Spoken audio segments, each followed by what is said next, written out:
Hey everybody, it's Austin Ward for Lettermen Row. We're back with another BuckIQ. Zach Boren is in here. You know, the championship game is over. The regular season is complete, but we've got to already start looking ahead now at what Ohio State did to get ready for that Rose Bowl. And clearly the most impactful defensive player on that field in that win over Northwestern, Zach, Chase Young. What a performance. He was. He's been really coming on the end of the year. You know, so many people at the beginning of the year were expecting huge things from him. You know, and I think some people thought expectations were a little too high throughout the middle of the season. But listen, he's a great player. I'm sure he'll be an All-American football player by the time he leaves here. The way he played in the Michigan game 2 weeks ago and the way he played last weekend against Northwestern, I mean, that's as good as it gets. That is a Nick Bosa type performance. I'm glad you brought that up, Zach, because it's funny. People look at this season and some of the inconsistency with the defense. We've broken it down all year long. I mean, imagine that version of Chase Young and Nick Bosa on the other side. What are you supposed to do then? Like, that changes the whole defense. It does. I think that's why so many people had such high expectations this year of the defense, because they thought Chase Young and Nick Bosa would be anchoring the defensive end spots.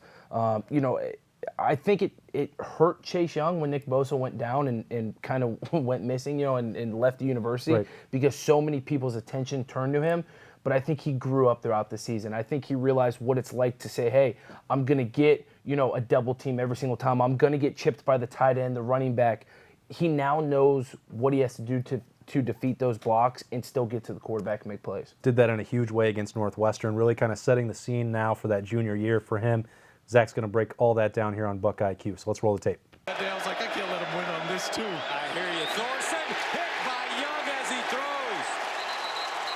All right, Zach, we touched on it. This was a game where, you know, you'd love to see Nick Bosa out there, but this was a game where Ohio State almost didn't even miss him because Chase Young was so dominant on the edge. Oh, this is like the patented Joey and Nick Bosa pass move, isn't it? It's what you know, Coach Johnson has been so good on getting his defensive linemen to learn.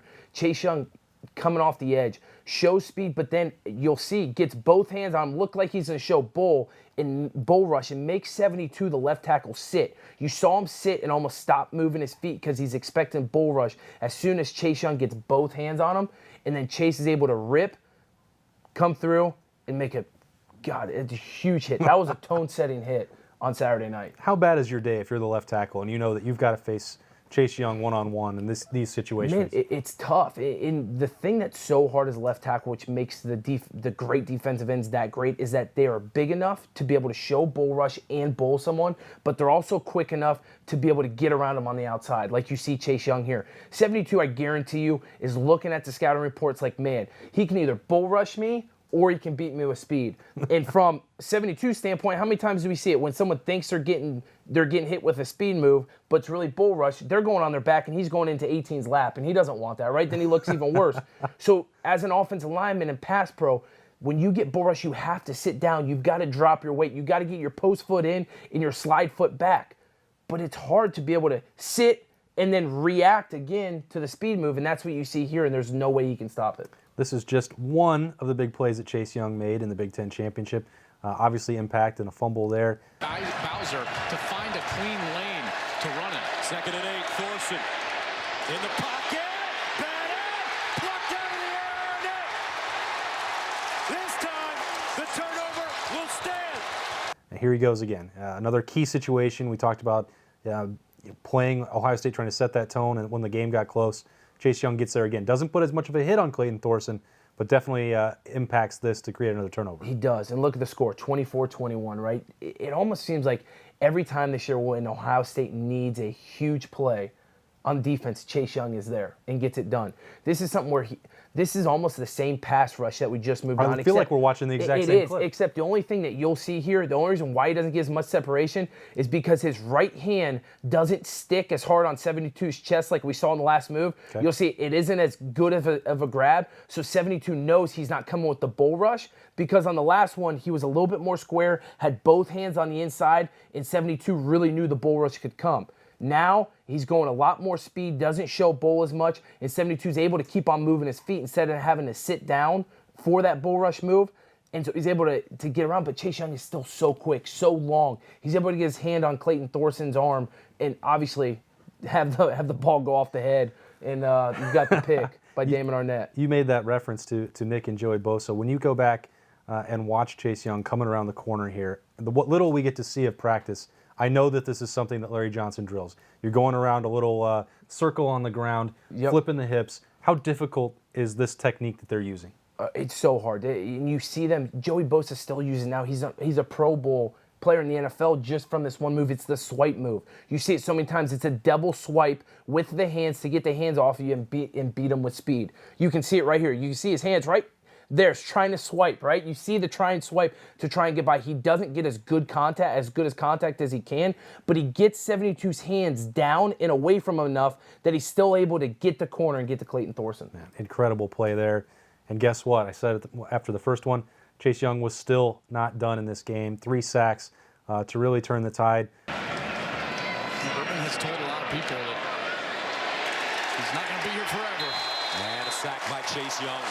4th sack of the day for Ohio State. And this is one that Clayton Thorson was probably feeling the next day.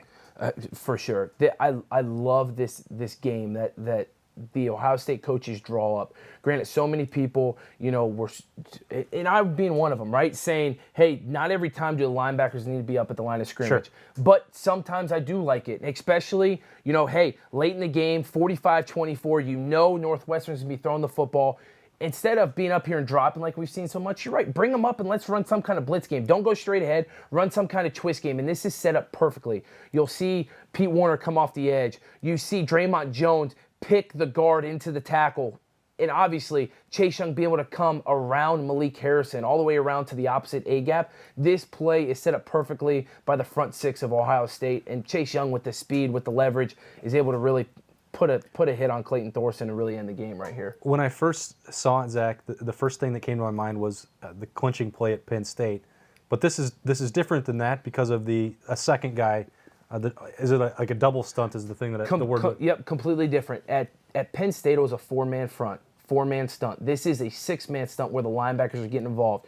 You've got Pete Warner going on the edge. You've got Draymond Jones going from the inside A-gap all the way out to the tackle. You've got Malik Harrison taking on the center, so the center can't peel back on Chase Young when he sees him coming. He's got to be able to take Malik Harrison. Then Chase Young is able to come around. Right now, the Northwestern offensive line, when this happens, they're trying to trade. They're trying to communicate as the time goes. But you can't give someone up. The center can't just let Malik Harrison go here because he feels he doesn't have the guard support because the guard's on his butt, right? And so Chase Young just has a complete free entry to the quarterback. Yeah, he's not usually the guy that you just want to let go. No, any of these guys, you don't want to let any of these guys go. And that's what makes it hard on offensive line. They have to be able to communicate. But if every defense lineman is doing their job and taking up the guy that they're supposed, like Malik Harrison, he knows he's not going to make this play, but guess what? He's going to rip as hard as he can on the left shoulder of the center. Pete Warner probably knows this running back's picking him up. He knows that. Draymond Jones knows, hey, I'm just picking for Chase Young to come through. Yeah. I'm probably not going to get to the quarterback. All these guys are doing their job, probably knowing they're not going to get there, just to set up a guy to be free coming up the middle. It works. The 3rd sack, this one effectively put Northwestern behind the chains into the game. 21-point win, and it clinches a trip to the Rose Bowl for Ohio State where they'll play Washington, Urban Meyer's last game. Once that one's done, Zach Boren is going to be back here breaking it all down for us with the defense. He's been great all year long. He's not done yet. He's Zach Boren. This has been Buck IQ. I'm Austin Ward for Lettermen Row. We'll see you next time.